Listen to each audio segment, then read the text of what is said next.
নমস্কাৰ, আসসালামু আলাইকুম।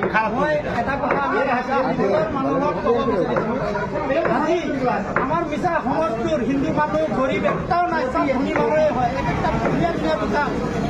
আজি শ্মশানটো গৈ থাক, না এটা বাউণ্ডেৰী আছে, না কিবা এটা আছে। মই ভিডিঅ' কৰিছিলোঁ, ভিডিঅ'টো ডিলিট কৰিছিলোঁ। আগে শ্মশানটো গৈ পেলাই হাগে তাৰ হাবি বন খোৱা কৰি আছে। মই ক'ব বিচাৰিছোঁ, দুৰ্গা পূজাটো যে বছৰত পাতে, আপোনালোকে মিছা সমাজৰ মানুহ কৈ আছোঁ, দুৰ্গা পূজাটো যে আপোনালোকে বছৰে পাতে, এক বছৰ আগৰ কৰি দি সেই পইচাৰে আপোনালোকে বাউণ্ডেৰীটো দি দিয়ক, তাকে ঘৰুৱা সোমাব হাগিব যাব নোৱাৰে। আজি শ্মশান জেগা হয়, পবিত্ৰ জেগা হয়।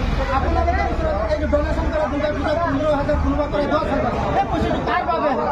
আপোনালোকে নিজে ভাবক, কাৰ বাবে এই পেণ্ডেলৰ লগত ঘোষ কৰি দিয়ে, ডাঙৰ ডাঙৰ কম্পিটিশ্যন কৰি আপোনালোকে সেই একবাৰ নাম কৰি বাউণ্ডেৰী দি দিয়ক।